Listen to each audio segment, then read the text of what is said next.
Oh, we got a double. Double up.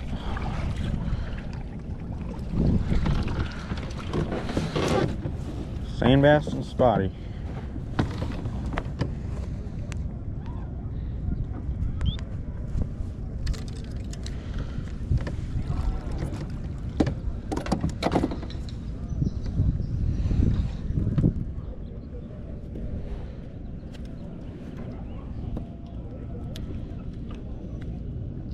Sandy got the sexy sardine. Spotty got the ice.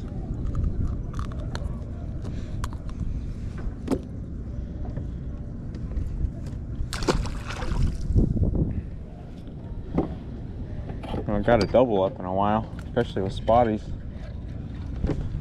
It's cool. What's up, everybody? Been getting a lot of questions about the double rig and how I set that up. I've been using this a lot in my videos lately. What you're going to need is the most important part of this is the three-way swivel.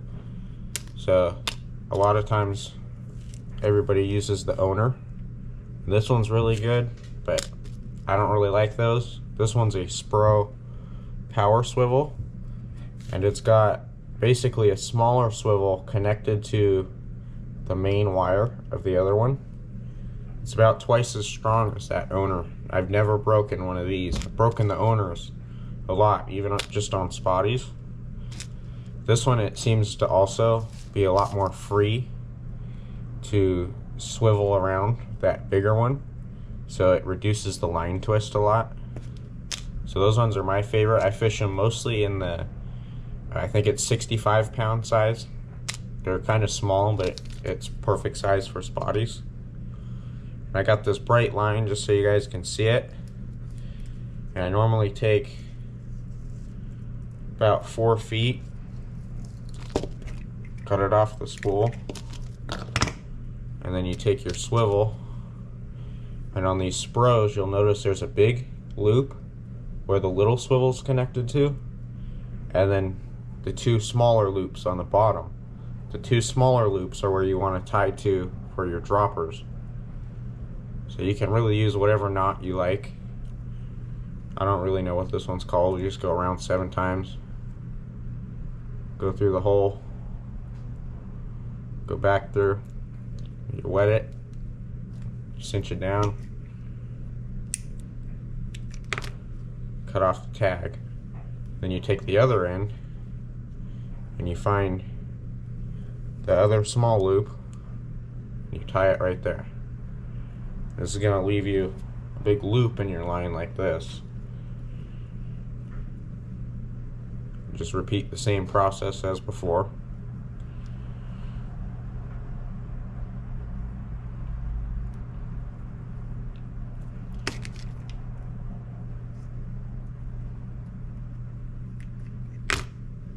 And then you got this loop. Your swivel's up here, and then you got about 2 feet for that loop. So then on the end here, you find the middle, and then you cut about 3 to 4 inches off one side. So then you got one side that's 4 inches longer, and one that's a little bit shorter. And then whatever bait you want to be on the bottom, tie on that longer one.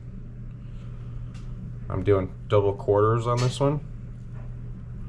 I tend to put the color I have the most confidence in on the bottom, and the color that's a little bit brighter, maybe it's more of a situational color that you just want to see if it's working. I'll put the color I know is going to work on the bottom, and then I'll take the shorter leader and tie on the color that I want to experiment with. This is because when this leader falls, that bottom bait is going to get to the fish first.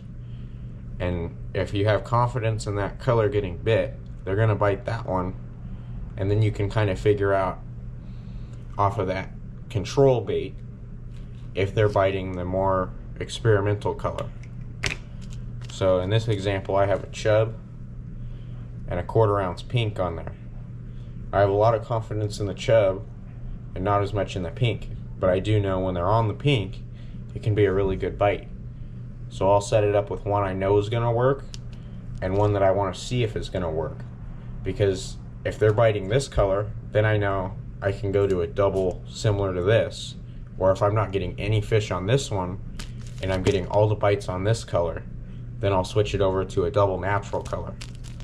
But it's just a really effective way to get a clue into what they're biting, and a lot better presentation when you don't know what's going on. It's been really effective in the tournaments lately, fishing it over grass and stuff. But the main thing here is you just want to keep a little bit of separation. See how when those baits are swimming, they're going to be about 3 inches apart?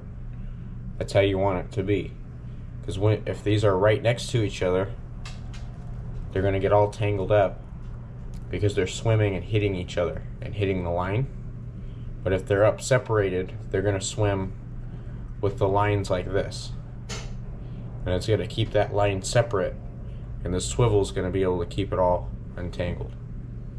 And if it ever does get twisted up, you can twist this up as much as you want and then just grab one, pull it tight, and it's no longer tangled. That's why I like these Spro ones. These owner ones can get corroded sometimes. Like in this part, you can see it's kind of green, but it'll make it hard to spin. And when it's hard to spin like that, it'll make it harder to untwist your leaders when they get all tangled. It also weakens inside of there, because you can see it's kind of like a round, flat disc in there. And that can get really weak after a while. All these Spro ones, it's all connected on the wire. So even if it corrodes, it's going to stay a lot stronger than that little piece of steel in the middle of the owner. I hope this video helped you guys out. Thanks for watching.